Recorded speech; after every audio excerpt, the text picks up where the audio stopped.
Kulula and British Airways flights have been grounded until tomorrow morning. This over safety concerns. The Civil Aviation Authority says it is a precautionary suspension and meetings are taking place between Comair and the regulator.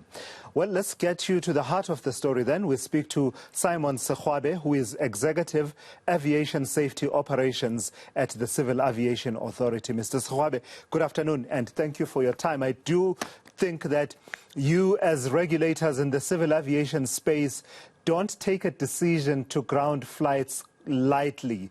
There must be serious concerns on your part that have led you to, even at the level of a precautionary halting of flights. Even that, I would say, is a major step to take. Take us through the background of what led you to this decision. Good afternoon to yourself and the viewers. As the South African Civil Aviation Authority, we had noticed the safety concern emanating from the operation of the operator being British Airways Kulula, whereby the operator experienced 3 air-turn back. Air-turn back is an occurrence whereby an aircraft does not reach intended destination, however having made a safe landing. The operator had 2 engine failure operated out of Lanseria with the intention of those aircraft were bound to Cape Town. And they also had an occurrence where a landing gear failed to retract coming out of East London with the intent to final destination was meant to be Tambo.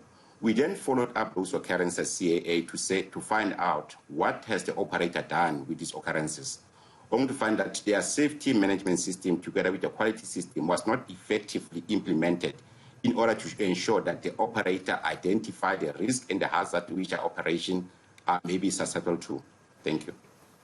So when you say their safety management systems was not effectively implemented, in layman terms, what does that mean? You're saying it came out after the incidents that you list, at least 3 incidents of concern of flights taking off and not ending up at their destination, but landing safely, which is also an important thing to emphasize. But if you're saying that their safety systems were not properly implemented, what does that entail? The intent of a safety management system is to ensure that the operators identify the possible hazard in their operation and put in mitigation and control measures to say those hazards are addressed before they become an occurrences. So when we reviewed their system, the effective implementation of that system was not in place. Hence, you'll notice that operating out of Lanseria alone, the operator experienced similar or if not identical occurrences. When we follow that specific non-compliance, we've discovered that the operator has not done any safety management system implementation in order to ensure that the next similar flight that their operations will be subjected to will not probably go through the same occurrence. And in this instance, that's what had happened. Just tell me about the ranking of the seriousness of these incidents.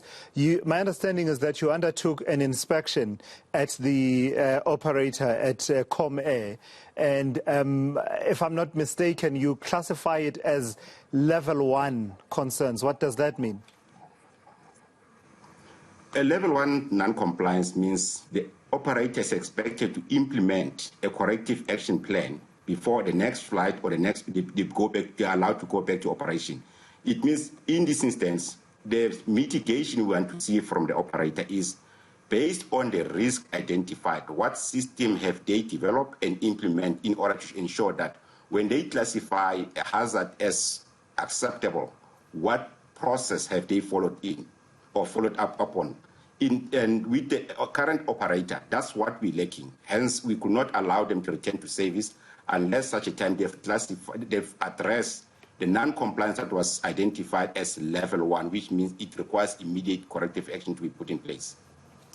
So is this, I understand that this is precautionary in terms of the suspension of the flights. Is this an issue that you believe will be ironed out quite easily and we can, take to the skies again? They can take to the skies again? Or do you have reason to believe that unless you find one another on these questions of safety management implementation, this could actually result in longer suspension of flights? Plus, I think what's important is to notice that when we came to a conclusion to effect a precautionary suspension, the operator was already afforded an opportunity to address the non-compliance on Thursday. They did respond to us on Friday, and we found the proposed corrective action plan not to be adequate. That's why we then implemented a precautionary suspension. And during that period, the operator is basically afforded the opportunity to revise or to resubmit an acceptable corrective action plan. If indeed that corrective action plan is not adequate, we may then confirm our suspension, which may go longer than what was envisaged, 24 hours. However, that does not mean the operator is not capable of providing a corrective action plan that may be found acceptable by the regulator.